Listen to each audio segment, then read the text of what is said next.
Mas porquê então esta exigência do MPLA, na sua opinião?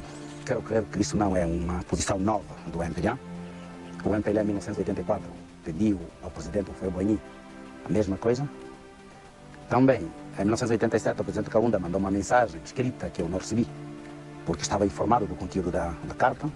Também pedi a mesma coisa, e no dia 16 de maio, quando tiveram aquela reunião em Luanda. Dos 7 pontos do que representa para o MPLA o plano de paz, um dos pontos é o exílio, portanto não há aqui nenhum exílio voluntário. É um ponto que faz parte do programa do MPLA que eu considero que espelha uma grande fraqueza. E logo, ninguém me falou nisso, nem eu ia aceitar. E sobretudo, a situação da UNITA é confortável, no plano interno, militar, diplomático, no plano externo, logo nós não temos necessidade de fazer concessões do género.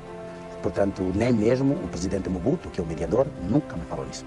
Mas é um plano do MPLA, logo não há nenhuma coisa voluntária que é uma imposição que eles não conseguem materializar. E quais são as razões, em sua opinião, que levam o MPLA a fazer essa exigência? É fraqueza.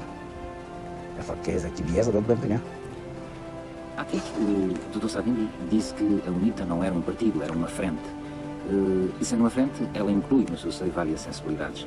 Poderemos entender esta exigência do MPLA como um modo de colocar parte, se não o todo, parte da UNITA contra aquilo que é o seu líder atual, o Dr. Savimbi? Não se consegue fazer isso. Até eu considero que a UNITA é o movimento que está melhor organizado, mais coeso.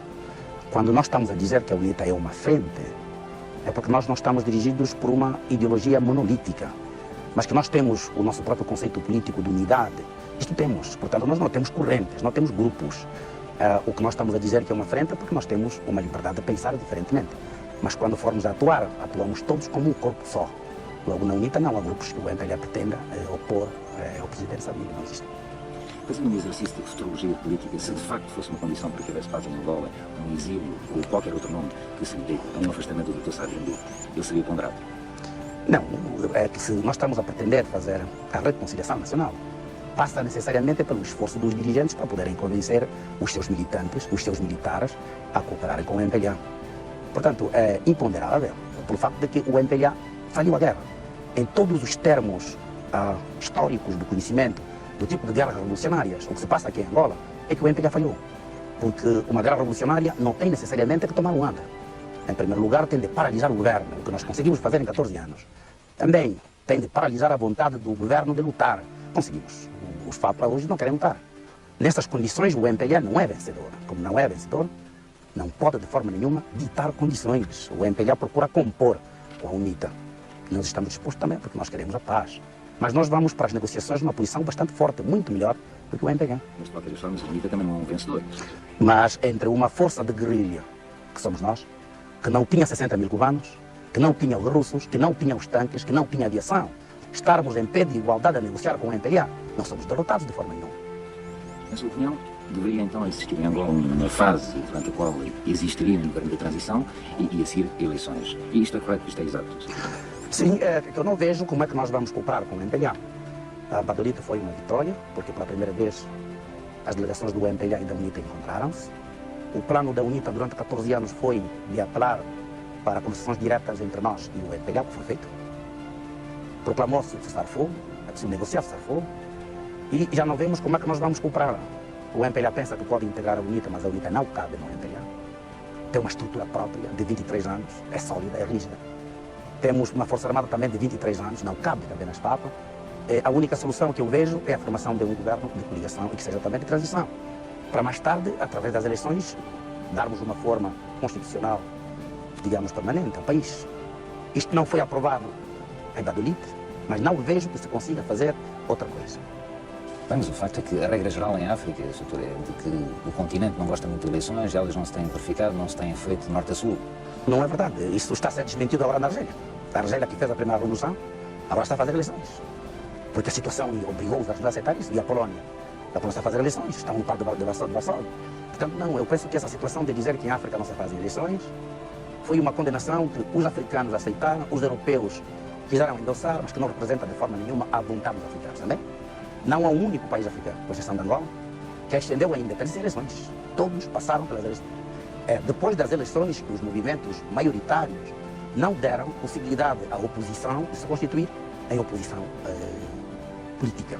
Mas que não tivessem feito eleições, fizeram todas as eleições. O continente africano não pode ser condenado a viver os recuos, não é possível. Hoje o mundo é outro. Há mutações profundas por toda parte. A Angola não pode esperar. Estamos numa situação favorável agora para podermos aceitar essas mudanças. Agora esperarmos para a próxima década o que nós devíamos fazer agora. Bem, mas se houver eleições, ias perder. Se a UNITA perder as eleições, tem de fazer jogo diplomático, político. Em outros termos, temos que fazer com que a Constituição de Angola permita uma oposição política. E isso também fica bem também para o MPLA se perder. Exato. Porque é uma garantia, é uma garantia. Se nós formos a fazer a revisão da Constituição, para podermos dar lugar a uma oposição política, é uma garantia para a UNITA se perde e também para o MPLA se perde. Há anos atrás disse-me que se o MPLA, ou melhor, que a UNITA não gostaria de ficar sozinha no poder porque sabia por experiência própria que algumas centenas de militantes do MPLA na mata poderiam paralisar a economia angolana, o desenvolvimento da economia angolana. Mantém essa posição hoje?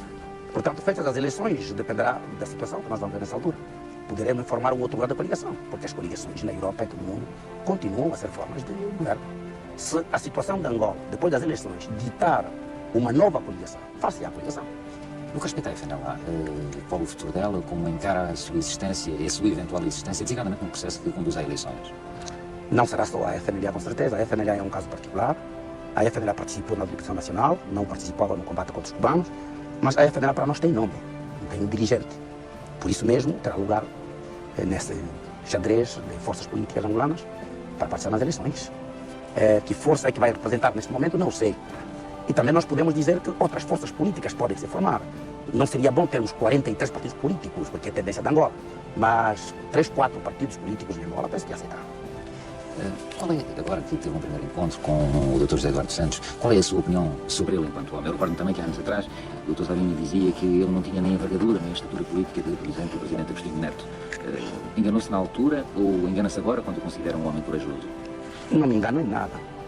E também não há dentro do MPLA nenhum dirigente que se possa comparar com o Dr. Agostinho Neto. Portanto, é uma verdade.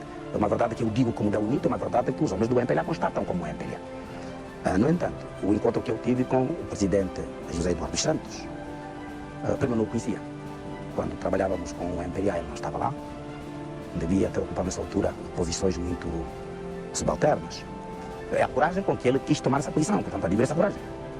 Porque eu sabia exatamente que no MPLA havia dissensões sobre o assunto, ainda mais que antes deste encontro ele fez certos contactos com certos chefes de Estado para pedir que eu não abraçasse, porque se eu fosse abraçá-lo teria problemas no Luanda.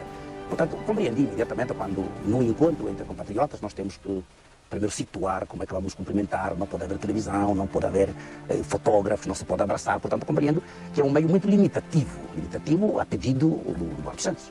Logo, assim mesmo, dando esse passo para apertar a minha mão, considero que foi corajoso, porque todo o antecedente era condicionado para não haver fotografia, para não haver filme, etc. É isso que eu digo, mas conheci o homem. E acha que essa coragem lhe bastará a ele para vencer as resistências internas por parte daquilo que se considera a ala dura, radical do MPLA? Desejo-lhe apenas boa sorte. Aproximamos-nos de meados de julho. Nesta altura, quais foram os resultados práticos do encontro de Badolite? Aliás, foi um encontro, foi um acordo, foi um tratado. Como é que o classificaria, Dr. Sabino? Não, melhor talvez um encontro, porque não houve nenhum tratado assinado, uma declaração também não assinada, e portanto nós preferimos chamar aquilo de encontro. E o encontro que foi muito útil. Em primeiro lugar, os da UNITA e do MPLA encontraram-se, não só o Eduardo Santos e eu, mas também a delegação da UNITA e a delegação do MPLA, conseguiram trocar impressões, algumas impressões eram de caráter familiar, e começou-se já a criar um ambiente que possa conduzir a conversações mais objetivas. Também os chefes sul-africanos que estiveram lá, 18, mais 2 países representados por um vice-presidente e por um presidente da Assembleia, 20 países deram uma caução às conversações entre a UNITA e o MPLA no caminho difícil da paz. Esse encontro realizou-se em Badolite, no exterior, fora de Angola.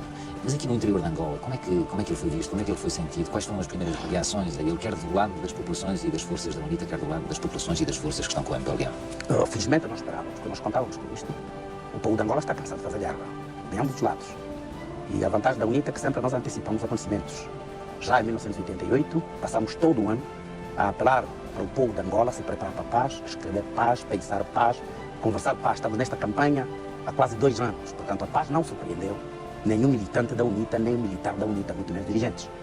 O MPLA sim foi surpreendido, porque o MPLA, 2 dias antes de Badolite, através do seu ministro dos Negócios Estrangeiros, Loia Lusaka, e do secretário dos Assuntos Internacionais, Binda, Maputo, estavam a dizer que nunca iam conversar, se foram surpreendidos, nós não. E, portanto, o resultado foi que, de um lado e do outro, houve uma explosão de alegria. Até houve indivíduos que andaram na cidade com panos da UNITA, propaganda da UNITA, e que não houve intervenção nem da polícia, nem do exército imperial. Portanto, a paz eu considero que tem uma dinâmica própria, que uma vez posta em movimento, difícil não se pode travar. Até agora estamos a receber mensagens todos os dias de elementos das FAPA que não querem lutar, procuram confraternizar com os homens da UNITA. A população que já não tem medo das FAPA, não quer dizer que seja o fim, mas o povo apoderou-se da paz muito fortemente que se pensava. E vai ser muito difícil que o povo largue a paz. E também vai ser muito difícil que o MPLA consiga remobilizar as FAPA para a guerra. Isso significa então que, ao falar de Angola, temos que começar a falar e a pensar em termos novos, completamente diferentes.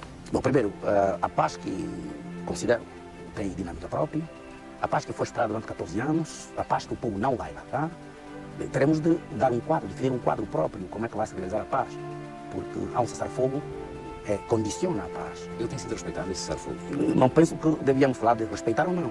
Depois de 14 anos de guerra, não se podia esperar que um simples enunciado de Badolite fosse a efetivar um cessar-fogo. Nós temos de negociar cessar-fogo. É preciso definir o que é o cessar-fogo, o que é uma violação, quais são as comissões de controle. Por toda parte onde se tratou de guerra como a nossa foi uma guerra que causou mais de 200 mil mortos, e logo precisa de um sistema, de um mecanismo de controle. Logo, se o MPLA diz que houve violações, pensa que isso faz jeito.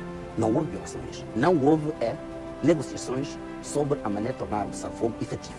E o que se passa agora é isto.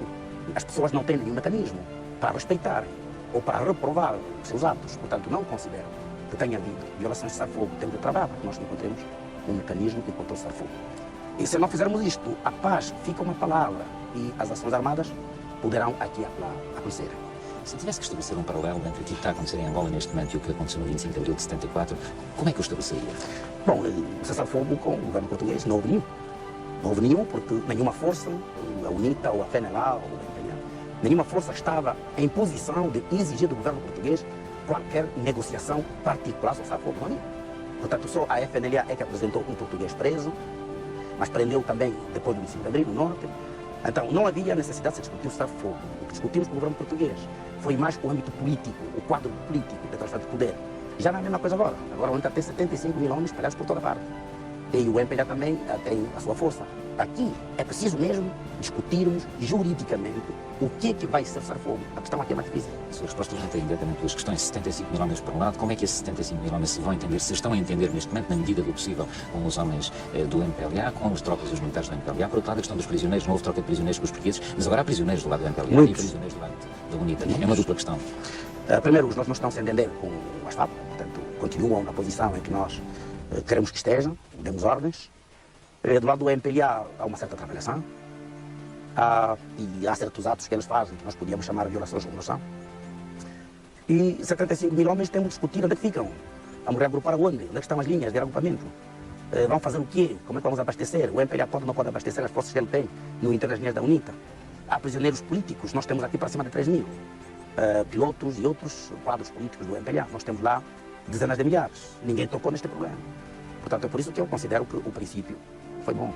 Mas nós temos que transformar este princípio que criou tanta esperança, e tem razão de ter esperança, mas é preciso que nós materializemos rapidamente o que é esta paz, o que é cessar-fogo. Qual é a sua proposta, a proposta do UNITA, no que diz respeito, por exemplo, ao destino desses prisioneiros, de um lado e do outro? Os daqui têm que ir, do MPLA, o daqui tem que ir para aqui. Portanto, nós não podemos concordar de forma nenhuma com o MPLA quando diz que libertou 700 homens, aonde entregou a quem esteve à Cruz Vermelha, voltaram para as suas terras de origem, vieram para a UNITA. Não podemos acreditar. Nós não fizeram nada. Não, isso não conta. Estão aqui também 3 mil, estão aqui pilotos. O dia quando formos a trocar prisioneiros, estes seguirão para o ano. Os nossos devem vir para aqui, com o primeiro passo. Nesta altura vamos criar uma situação de confiança mútua.